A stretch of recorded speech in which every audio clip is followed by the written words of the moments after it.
All right. Good afternoon. I'm going to do this as a live because this will just give an opportunity to do something really, really quick.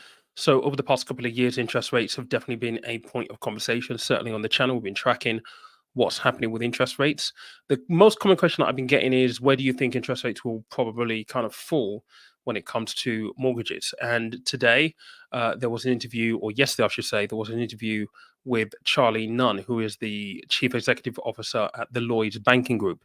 And he had some comments around where he thought mortgage rates would land and what would essentially become the new norm for mortgage rates in this country. His prediction is between 3.5% and 4.5%. So I wanted to talk a little bit about this. There's some data that has come out off the back of this from the Fiscal Policies Committee as well, which is worthwhile highlighting. This is the first one. They are predicting that 3 million UK homes will see their mortgages, their mortgage repayments increase by £180 in the next 2 years. And that's an average, by the way. So that's for a typical household. And I think in the next 2 years, they're saying that because that should then account for the fact that at some point this year, we're probably going to see two interest rate cuts.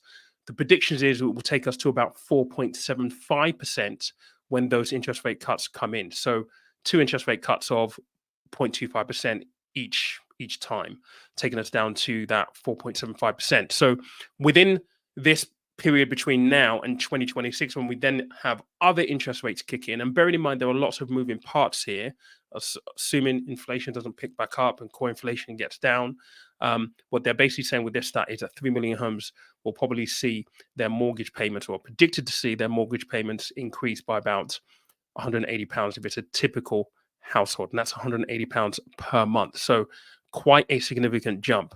The other stat they've actually highlighted, which is a little more interesting to me, is this one. 400,000 UK homes could see mortgage payments increase by 50%. Now, they haven't given a timescale for this, and I was trying to figure out, okay, so you talking about this being in the next 2 years or in the most immediate future? I believe this is in the most immediate future. I'm believing it's going to be somewhere between now and maybe Q2 of 2025. But either way, what I think is going to happen is that we are going to have to make the adjustment. And I've mentioned this a couple of times here on the channel, in the fact that we are completely away from the period of time when we had interest rates of 1.5%. I'm just going to play the video of Charlie Nunn actually giving his view on this, so you can listen back. And this is on Sky News, so you can go and check this out as well. Let me just bring this up here, and yeah, let's listen. Will be important in terms of the impact on the broader consumer in the UK. Take longer to feed through, and I think what you've seen around mortgages specifically is we've just come off a decade where mortgages have been, in the 1.5% to 2.5% range. The expectations the market have is that interest rates probably won't get below 3.5%. And that means mortgages, or the new normal for mortgages, will be in that 3.5% to 4.5% range, not 1.5% to 2.5%. Now, in this interview, he actually talks a little bit about what the impact on government borrowing would be for interest rates as they currently are. Because remember, even if we do borrow money as a government, as an economy, we have to pay interest on that debt. And a high interest rate environment is not good when you're trying to raise money, essentially, borrow money. Same as it is for personal individuals. But back to the topic here in terms of actual mortgage rates, I've been having a little look around. And I think because a lot of people who kind of follow the channel, certainly here on YouTube and on Instagram, are first-time buyers trying to get onto the property ladder, I asked myself a little bit earlier on and crunched some numbers and went, okay, so if you've gone out on the market, you've seen a property, and let's just say that you're looking at property about £200,000, right? And let's just say you're going to fix yourself in maybe for the first 5 years. I wanted to do a comparison of what the monthly payments would be if you had a low rate, and what would happen if, for example, we moved up to 3.5%. So this is the scenario that I ran. So for a first-time buyer, or for anyone with a mortgage, £200,000, you're looking at a product on a 5-year fixed rate. And let's just say we'll take this low end of where we have been over the past 10 decades. You were paying you were at a 5-year fixed rate at the low end of interest rates at 1.89%. Then by that calculation, on a 5-year fixed, your monthly payments would be around about £834.58 per month. Okay, so 834.58 would be your monthly payments in that scenario. Now, if you are going to fast forward to what they're saying will be the new norm now, 5-year fixed, but let's just say the interest rate was 3.5%, you're going to find that the repayment will go up from 834.58 to just over £1,000, so £1,001.38. So that's an increase of £166.80 per month on the mortgage. And I think for a lot of people who may be either remortgaging or first-time buyers, the adjustment around the fact that interest rates going up means that your monthly repayments are going to go up. You're going to pay more interest, and over that longer term period, you're effectively spending more of your hard-earned cash on mortgage repayments. That's just the simple reality of it all. I think we have to adjust to that reality because that is now what we're going to have to deal with. But I think there are two things specifically that you could probably do, or maybe to think about. And I'm going to approach this from the perspective of first-time buyer.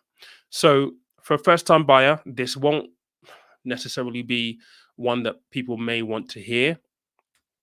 Larger deposits, really thinking about that. How do you get a larger deposit together for your house, I should say, in opposed to going in with maybe a low deposit in the first place? That's going to be a really, really important thing. So, larger deposit. And I know that, I've been reading a lot of articles over the last couple of days. There was one that I highlighted on Instagram day before yesterday. There was also an article talking about the fact that the average age of first-time buyers is now mid-30s, and they're being forced to take out longer-term mortgages. So 30-year mortgages, 35-year mortgages, in some cases 40-year mortgages. And what that does is it puts you into your retirement years by the time you paid off your mortgage. And the article was talking about how anxiety inducing that has been for people who are currently in that position. And they led a stat, which was in 2023, looking at all of the mortgages that were written. 41,500 mortgages were written with a 30-year term. And I think that is in aid of trying to bring the monthly repayment cost down for the mortgage. And that's going to be my second tip here. So if you can't necessarily think about getting a larger deposit, because we know that house prices have risen way above the average wage in the UK. So the deposit levels are huge to get to. If you can't quite stomach that and you want to get on the property ladder immediately, then really, unfortunately, a longer term is going to be the other option to have a look at. It will help you bring down the monthly repayments, but you've got to be aware that obviously, because it's over the long term, you're paying more in interest. And for a lot of people, I think when you sit down with the numbers, you've got to make a choice. Someone did comment on my Instagram post the other day, and she had opted for a longer term mortgage. So she went, I think she was looking at a 25-year term, but she added 5 years onto it to go to 30. And she then makes overpayments into the mortgage. And I can see the logic in that. With a 30-year mortgage, it allows you to have a lower monthly payment, so a lower monthly commitment. But being disciplined with your finances, if you're that way inclined, means that you can then obviously put some additional money aside to make that overpayment. That will obviously help you pay it off a lot quicker and save you money on interest. You would clearly need to do the maths between, okay, so if you did the 25-year term mortgage versus the 30-year mortgage and you made overpayments within that 5 years, what difference does it make in terms of the overall interest that you would pay? That will be a calculation that you would need to run. But I can see the logic in taking a longer term mortgage so that you've got the lower monthly commitments and then make overpayments of 10% of your outstanding balance every single year without incurring any penalties. I can see that. But these are going to be, I guess, difficult decisions and difficult conversations that people are going to have moving into the future. And even for remortgages, for example, if you are remortgaging and you're seeing that your mortgage cost is going up by 100, 200, 300. I spoke with someone who had their mortgage go up by £350 a month.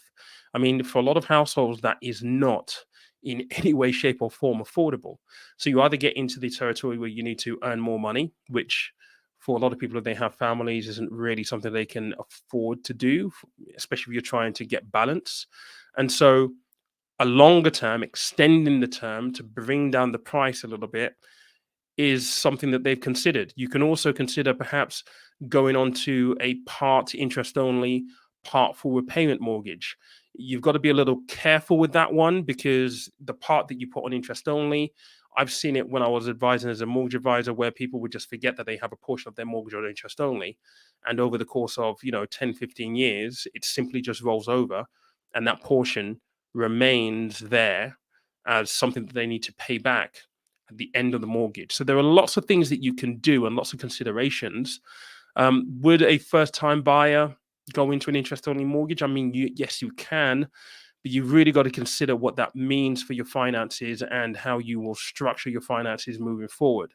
But at the end of the day, the crux of this is, we know that interest rates are going to fall. They're not going to fall to the levels that we have previously experienced over the past 10 years at 1.5%, 2% mortgages. Those days are long gone. So we have to make an adjustment to the new norm, which according to Charlie Nunn is going to be 3.5%, 4.5%. We need to adjust our finances accordingly.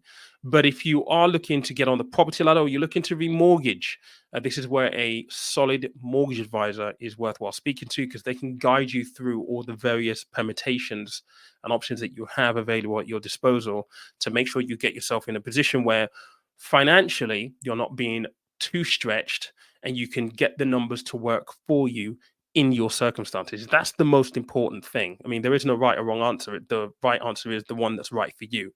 But I just thought I'd cover this because I think it's a topic of interest, and it's something we definitely covered here on the channel with a few nuggets. So hopefully you found it useful. But if you have, please make sure that you smash the like button. Also, if you haven't subscribed and you're just finding me for the first time, this is the kind of stuff that I talk about, consider subscribing. It will be great to have you here. But until then, I will bid you a good weekend. Catch you later on. Cheers.